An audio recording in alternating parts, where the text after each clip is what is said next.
Olá, o programa 40 Minutos está no ar. Um programa que valoriza o cidadão ouvindo a sua história. Nesta série, o programa busca resgatar a história da Tríplice Fronteira através dos seus moradores.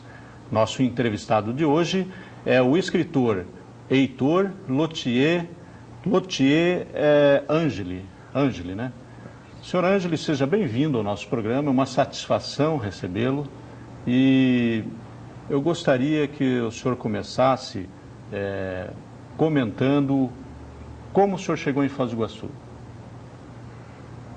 Inicialmente, meu bom dia e agradecimentos pela deferência com que me distinguisse em convidar esse programa. E antes de dizer como cheguei em Foz do Iguaçu, eu devo dizer como cheguei no antigo território federal do Iguaçu. Sim. Que foi uma abertura para uma aventura que nós distinguimos. O meu pai comprou uma área de terra no antigo município de Chapecó e eu vim tomar conta da terra em 1945, eu tinha 21 anos. Depois, quando caiu o território, meu pai se desgotou e voltou para o Rio Grande. E como eu não tinha formação acadêmica, não tinha formação profissional, só muita vontade de trabalhar, eu fiquei. Como era o nome do seu pai? O João João Angeli. Angeli, É. Sim. E aí eu me enganjei numa turma de agrimensores e comecei a ajudar a medir terra, de picada. Aí o chefe da medição, o engenheiro capitão Anísio Paim da Rocha, ele era militar, mas depois saiu só para medir terras. Aí me aconselhou a ir a Porto Alegre fazer um curso elementar de agrimensura para que eu pudesse entrar na profissão. E fui lá um professor, Dr. Adolfo Stern, ficou encantado. Depois até veio me visitar aqui no mato. E aí eu comecei a medir terra durante todo o tempo, 40 anos medindo terra. Foi agrimensor.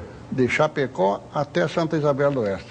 Sim. Medindo tranquito, vindo a pé, medindo cidades, vendo criar. Ajudou a desbravar, então, todo Ajudei. o Sudoeste. Oeste e Sudoeste. Oeste e Sudoeste. E depois o senhor acabou montando uma serraria, que eu sei.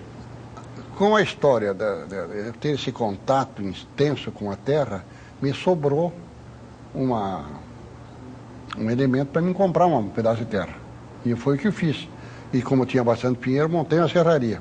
E logo chegou um senhor lá, resolveu comprar a serraria por um preço que eu estava almejando. Eu vendi, eu recebi um dinheiro como entrada e depois de 25 a 30 dúzias de tábuas por mês.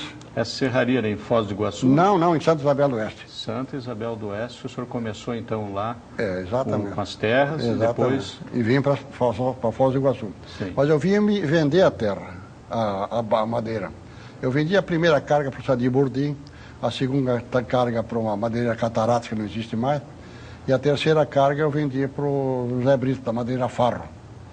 Sim. Então, entre os amigos aí, o Ira Manganello, o Rômulo Martinelli, por que não vem morar aqui em Foz do Iguaçu? Eu venho todo mês para cá. E foi o que eu vim para cá. Mas gostei. Não veio com um objetivo definido, abrir alguma empresa? Não. Eu, depois de algum tempo, eu instalei um jornal aqui. Qual jornal? A Tribuna do Oeste. Sim. E aí... Isso foi em que época? 1965. Tribuna do Oeste, e ela funcionou durante quanto tempo? Algum tempo. Depois eu me desgostei por certo alguns fatos que aconteceram com sócios aí, sabe? Sim, não deu certo com Não deu certo. Aí eu comprei uma área de terra do Dalaco aqui em Santa Helena. Uhum. E saí daqui e fui para Santa Helena, fui morar no mato, levei a família. E lá continuamos com a faina da terra, plantando e serrando, plantando e serrando. Só para um resgate histórico, quais eram os nomes dos seus sócios na tribuna? Bom, eu os coloquei pelo prestígio pessoal, que verdadeiramente não me auxiliaram em nada. Foi o Dr. Rômulo Martinelli, Dr. Luiz Caldas Canali, o senhor Otávio Rutili e o senhor Carlos Especiais, que esse me aprontou uma boa lá, que eu não quero me referir, e aí não deu certo. Sim, o senhor falou que não auxiliaram em nada. Não. Como assim? Não, eles tinham um nome só. Sim. Né, para poder vender publicidade, vender o próprio jornal. Mas quem fazia tudo aí era eu, modéstia à parte, né? Sim. Foi nessa época que iniciou seu gosto pela escrita, pelo resgate histórico? Como é que foi? Eu já em Erechim já tinha um jornal, o Erechim, eu tinha 20 anos, confundei o Erechim. Né? O Erechim. O Erechim. Também de efêmera duração, sabe? Aconteceu um fato engraçado até. A minha concepção política era de direita, centro-direita. Eu pertencia ao Partido Libertador. E o primeiro número eu já comecei a mostrar as garras, as unhas. E o dono da gráfica era... O senhor era um revolucionário? Não. Pelo contrário, eu era um conservador. Conservador. O revolucionário, o doutor Henrique Pagnoncelli, que era o dono da gráfica, se assustou ver o jornal que eu contei. Eu abri as comportas da nossa ideologia, parlamentarismo, do Partido Libertador, e ele me chamou lá, eu te compro o jornal. Como compra o jornal se a gráfica é sua? Não, porque ele já tinha dado ordem para não imprimir mais jornal. Ah, sim. Aí ele me deu R$500, 500 cruzeiros naquela época. Aí eu me senti satisfeito, parei com o jornal. E eles seguiram com outro nome o jornal, mas com outra filosofia, apoiando o PTB. E eu era contra, né? Sim. Bom, em Chapecó, enquanto eu estava lidando com agrimensura, com missão de terra, aos finais de semana, aos finais de mês, nas minhas férias, eu escrevia no Imparcial. E era também redator da Rádio Chapecó. Então eu tinha uma ligação com a imprensa, sabe? Sim. E sempre escrevia crônicas referentes à posse da terra, às lutas pelo pedaço de chão. E segundo eu escrevi uma crônica ocasião, que foi publicada no Estado do Rio Grande, no Jornal Libertador, dizendo o seguinte, criticando o governo pela falta de atenção que dava aos poceiros. Sim. E esses poceiros, eles iam avançando gradativamente quando expulsos pelos que vinham comprar terra. Eles abriam a posse, era poceiro, e vinham camaradas que compravam a terra e eles iam embora. Então eu adverti que se o governo não tomasse providências, ia mais tarde criar uma raça de párias no norte. Então, desde aquela época, o senhor já vinha alertando sobre o que está acontecendo agora. Isso há 50 anos. Sim. Então, não foi uma raça de párias, mas criaram sem terra. Certo. E isso eles podiam ter amenizado, podiam ter solucionado há 30, 40 anos antes. Sim. Não fizeram. Talvez por interesses políticos, para fomentar alguma... Não. Falta absolutamente... A demagogia, talvez, em épocas de campanha? Não sei. Tanto é que na época da tomada da terra, enfim, o presidente Getúlio Vargas, quem eu sempre combati, sempre critiquei, e só mais tarde, depois que ele morreu, que eu vi a grandiosidade do que ele pensava, sabe? A marcha para o oeste. Sim. Porque o Brasil se limitava ao litoral, desde São Luís até o Chuí, litoral. Então ele achou que precisava, ele criou o território federal do Iguaçu, o território de Guaporé, o território de Ponta Porã, o território de Rondônia e o território do Amapá. Ele cercou as divisas oeste do Brasil com territórios, para que o governo federal tivesse verdadeiramente os olhos em cima do nosso território. Porque o maior perigo corria a nação brasileira aqui em Foz do Iguaçu. Sim, nós vamos continuar falando sobre isso daqui a pouco. Agora nós vamos para o intervalo comercial e seguiremos daqui a pouco para o segundo bloco.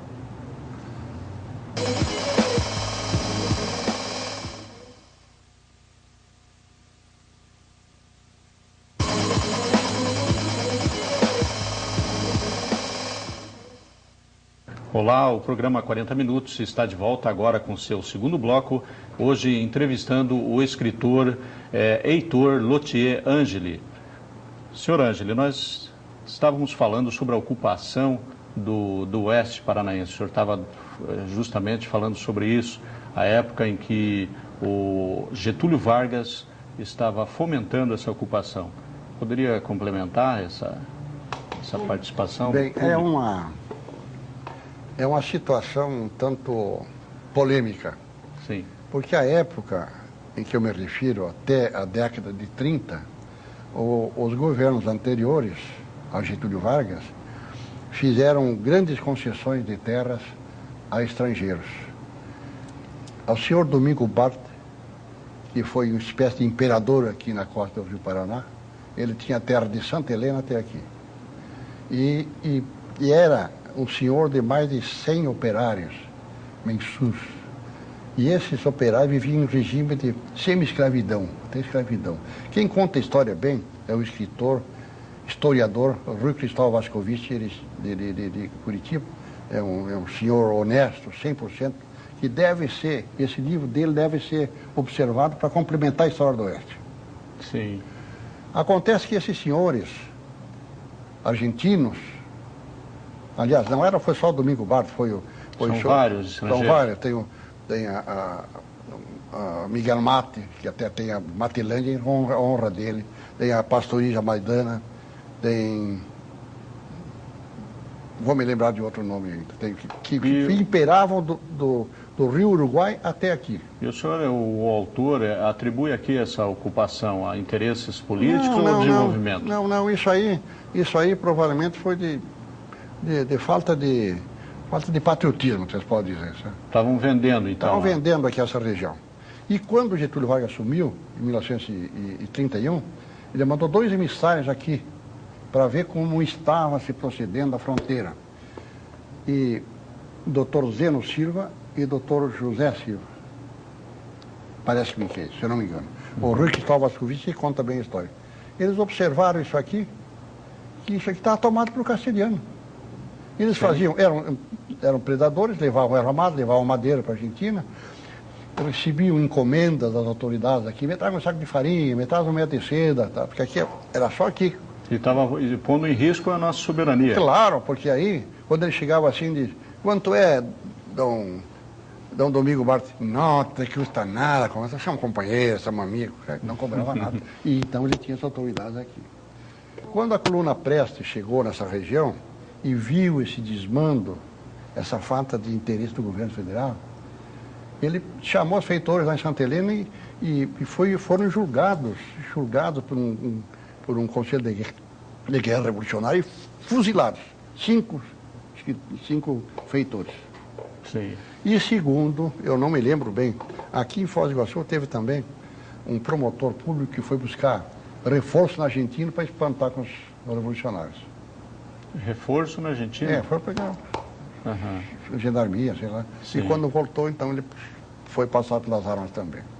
Mas eu não tenho bem certeza se foi o Ruiz que contou, se foi um outro historiador. Mas essa é a verdade. Mas isso quando já existia a colônia militar aqui? Não, ou antes disso? Não, foi depois. Foi 1930. Ah, sim, depois então. Né? E quando voltaram esses emissários do Getúlio Vargas, ele ficou desesperado. Né? Mas e essa nossa fronteira? E sempre pretendeu criar esse território, mas sempre teve oposição muito grande de Florianópolis e de Curitiba. Até que um dia ele criou o território federal. Sim. Mas ele foi traído. Getúlio Vargas foi traído. Por quê? Porque ele botou um governador, ele criou o território federal com capital em Foz do Iguaçu. Sim. E esse governador não queria sair longe das luzes da capital de Curitiba, inventou que Foz do Iguaçu era lá, em Laranjeira. E levou a capital para Laranjeira. Aqui não existia ninguém para brigar. Ninguém aqui não existia, não tinha deputado, não tinha vereador, ninguém aqui. Ninguém se importou, a verdade. Naquela época, os nossos habitantes aqui viviam também sobre uma incerteza, sabe? De qual o poder que eles teriam para reivindicar isso aí. Depois entrou o segundo governador. Primeiro foi o Garcês, o segundo governador foi o Frederico Trota, que conseguiu no mesmo ritmo. Abandonaram Foz do Iguaçu. Sim. Então, o nosso oeste sempre foi discriminado. Sempre foi discriminado pelas autoridades de Curitiba e de Florianópolis, porque o reflexo das realizações, tanto do oeste catarinense quanto do oeste paranaense, é um conjunto de ações que podia dar um desenvolvimento geral na região. Sim. Existem fatos pitorescos e até impressionantes. Em 1963, o único deputado federal que existia aqui na região, Dr. Lírio Bertoli, criou, num projeto de lei, a usina hidrelétrica do Rio Paraná. Sim. Com o beneplácito Marcondes Ferraz e mais um ministro, que eu não me lembro o nome dele. E foi aprovado? Foi aprovado no Congresso, inclusive com o beneplácito do João Goulart, que era o presidente. Sim. E ainda mais com contatos com o governo paraguaio. E por que não foi levado adiante? Bom, o ano seguinte, a Revolução. A Revolução... A Revolução, caiu o Jango. 64. 64. Ora, apesar do Lírio continuar como deputado, não foi cassado, né? Ele ficou sem forças, porque a própria BR-35 aqui foi a autoria dele. E quando entrou o Castelo Branco, ficou, desde 65, como todo mundo sabe que Foz do Iguaçu, começaram o asfaltamento, só em 1970 que foi inaugurado. Quando o ministro Mário Andreas era o Ministério do Transporte. Transparece que não havia interesse no desenvolvimento. Não havia interesse que se dissesse que foi obra do governo de João Goulart. Ah, sim. E olha, eu falo com isenção né, porque eu sempre fui contra o João Goulart, sempre fui contra o PTB, sempre fui contra o Brizola, mas eu tenho que fazer um ressalto. Quando o Brizola esteve aqui, sim, ultimamente, eu fui lá cumprimentá-lo e disse: doutor Brizola, eu lhe combati a vida inteira, através de comício, através de crônicas, mas cheguei à conclusão que o senhor é um dos únicos homens honestos que existe no Brasil. Por isso lhe peço desculpa. E estava junto o doutor Paulo McDonald e o doutor Nilton Freires. Sim. Quer dizer, eu dei a mão palmatória. Está certo. Então eu acho que apesar de que a minha trajetória, digamos aí, é de rememorar a história. Sim, o senhor é autor de 3 livros. Eu sei que recentemente um dos seus livros foi assim rejeitado pelo governo porque eles falavam que o senhor faz apologia ao estado do Iguaçu. E isso o senhor confirma? Claro, eu sempre fui a favor do estado do Iguaçu, sempre fui a favor dessa... Porque nós vivemos sob a égide do Império de Curitiba e de Florianópolis. Sim. Eles não fizeram nada até 1965. Começaram verdadeiramente a fazer alguma coisa para o oeste depois da Revolução. Então, um dia o falecido deputado Aníbal Cury, muito dinâmico, diz: o pessoal do oeste não pode se queixar. Eles têm a Copel, têm a Telepar e têm a Sanepar. Mas não tinha uma obra do governo aqui. Sim. Quando terminou Itaipu, eles não se lembraram de colocar esse pessoal aí. Criaram esse cinturão de favelas. Então, não há um planejamento. E na atualidade, o senhor não vê que... o senhor não sente que está havendo uma mudança mais positiva com relação à nossa região? Ao menos eu tenho muita esperança que o doutor Paulo faça. Sim, eu digo não só em termos aqui local, mas regional. Não, se nos atermos da propaganda, sim, então isso é uma beleza. Mas na realidade, o senhor vai buscar isso aí. Nós temos greve da saúde, nós temos greve dos Correios, nós temos greve... É uma insatisfação geral. Sim. E onde é que nós vamos chegar? Certo. Eles dizem que a inflação está debelada, não existe mais. Acontece que quando eu me aposentei, eu ia no mercado com 2 carrinhos, enchia 2 carrinhos, faceiro da Silva. Hoje não encho um carrinho. Então o enchimento do carrinho dá para mensurar seu ganho, a decadência que houve nos últimos tempos. Exatamente. Eu tinha 2 automóveis, não tem nenhum. Sim. Eu tive que ir comendo. Quer dizer, isso aí é um engodo. Nós estamos vivendo uma inflação camuflada. Esse juro esse juro assassino aí que estão fazendo aí, isso aí mata com o brasileiro. Mas muita coisa que os desgovernos vêm escondendo agora vai aparecendo, Exatamente.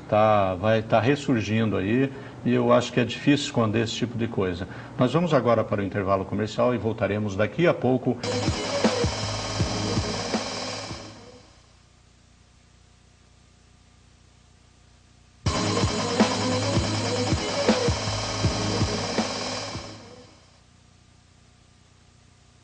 O programa 40 Minutos está de volta agora para o seu terceiro e último bloco, hoje entrevistando o escritor Heitor Lothier Angeli. Senhor Angeli, eu gostaria que o senhor falasse um pouco sobre o período em que o senhor foi um dos precursores da imprensa em Foz do Iguaçu, sobre o jornal Tribuna, como é que era o nome? Tribuna Do Oeste. Do Oeste. Que o senhor explicasse por que o senhor resolveu abrir esse jornal e qual foi o seu período de existência aqui na região. Em primeiro lugar, não sou precursor, tem outros que me antecederam. Sim, mas foi dos precursores. Na época não tinha verdadeiramente um jornal local. E depois eu precisava me ocupar com alguma atividade, porque medições eu já estava vendo que não ia conseguir mais. Então, ou eu ia para a agricultura, ou eu ia continuar com o jornal. O jornal não teve uma vida efêmera, durou. Eu fiz a cobertura da inauguração da ponte e depois saiu mais uma porção de números e como aquele episódio com um dos sócios eu desisti, deixei para eles aí, sabe? E parece que eles tocaram depois uma porção mas sem consistência, porque eles não tinham uma pessoa dedicada para tocar o jornal. E tentaram levar adiante mas não conseguiram, né? Não conseguiram. Nessa época eu comprei uma área de terra em Santa Helena e fui para lá. Fui para o meu habitat. Fui para o meu habitat, para a terra, para o mato. Sim. E depois desse período, depois desse período que o senhor chegou a escrever os 3 livros, e um falando sobre a colonização do Oeste, todos eles falam sobre o pioneirismo. Todos eles falam. Acontece o seguinte, que eu juntei crônicas esparsas. Eu comecei verdadeiramente lá pensar no livro em Cascavel. O meu amigo falecido, saudoso, Sefrim Filho, ele me incentivou a juntar minhas crônicas. Eu escrevia tanto para o Jornal do Paraná, como para o jornal A Tribuna a Gazeta do Paraná, que é de Cascavel, e para o jornal Hoje.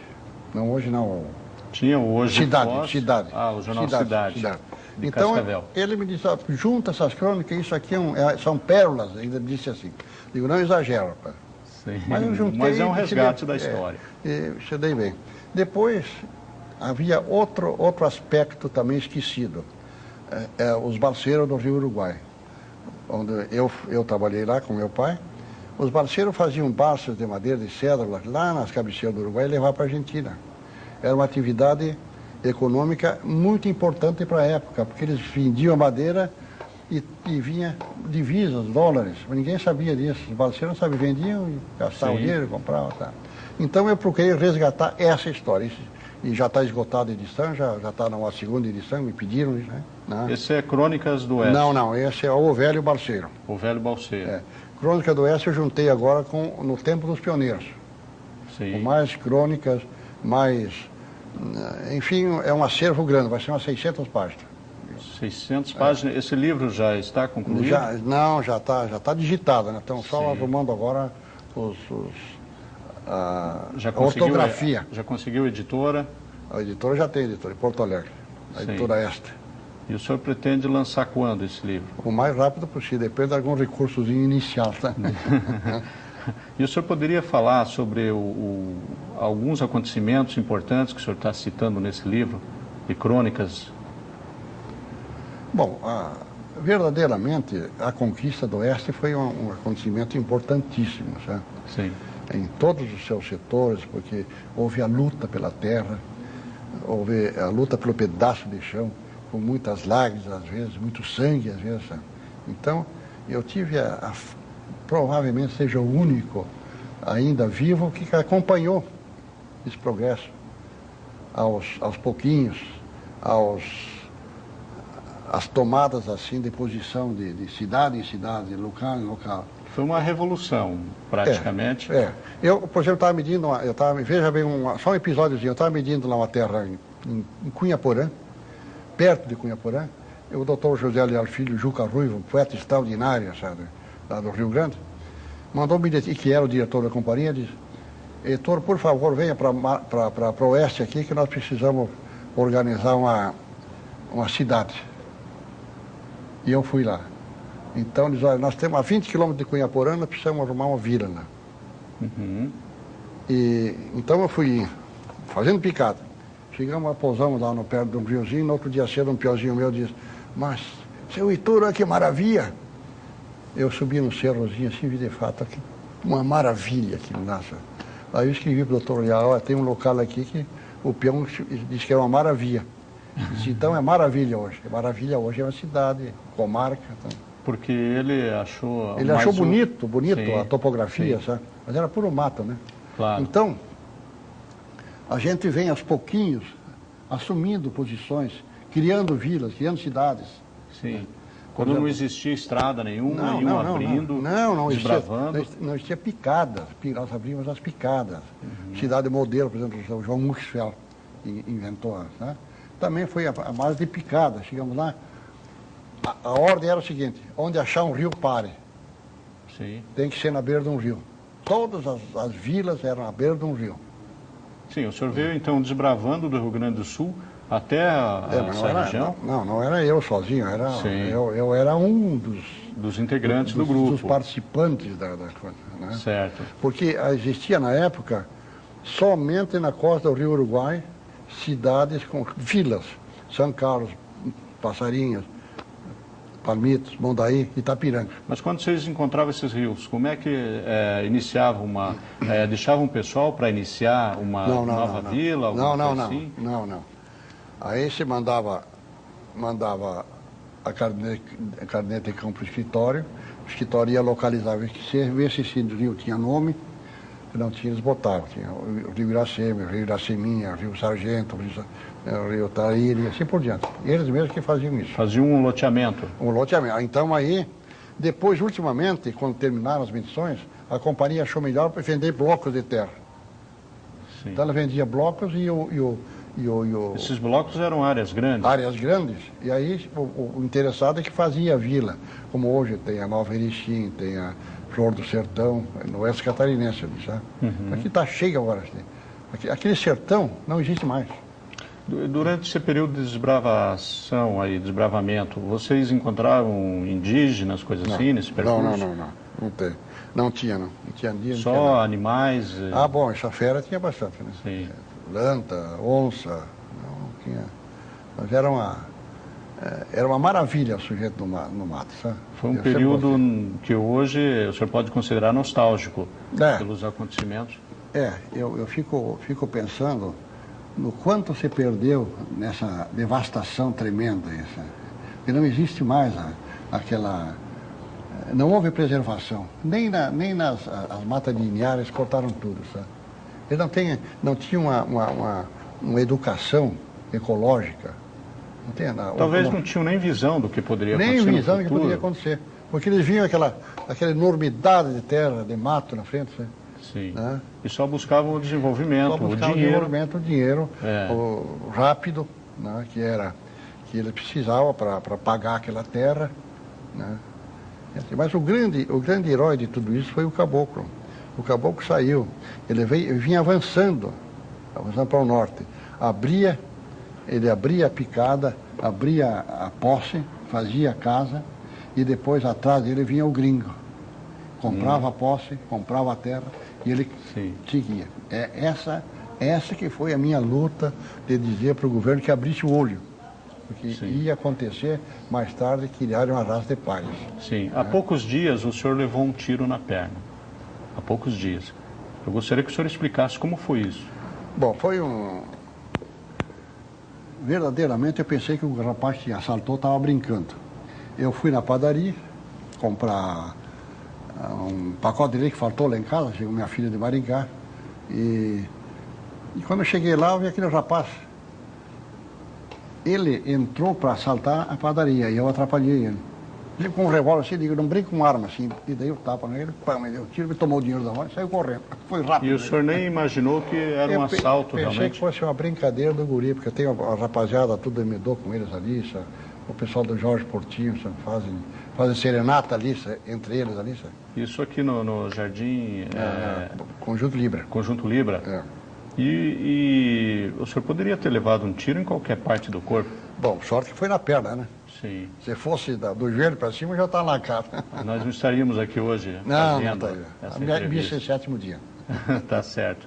Eu gostaria de agradecer sua participação em nosso programa e se o senhor quiser falar alguma coisa, pode ficar à vontade, que a gente já está encerrando. Infelizmente, o programa é só 40 minutos e o senhor tem muita história para contar. Eu tenho só uma mensagem para dizer. Nós precisamos preservar as raízes das árvores. As árvores com raízes profundas são frondosas, dão frutas, flores e sombra, principalmente sombra. Todo o edifício precisa ser construído em base sólida, em terreno firme. E nós temos um exemplo extraordinário do nosso mestre, o grande mestre. Chamou Pedro e disse, em cima dessa pedra eu vou construir a minha igreja. Sim. E se nós não preservarmos as nossas raízes, os nossos alicerces, nós não seremos nada. Por isso que eu digo, a juventude deve pensar assim. Muito obrigado por você. Ok, muito obrigado. Agradecemos então a participação do escritor Heitor Lothier Angeli, que também hoje é vice-presidente da Academia de Letras do Extremo Oeste do Paraná. O programa 40 Minutos termina aqui e até o próximo. Muito obrigado.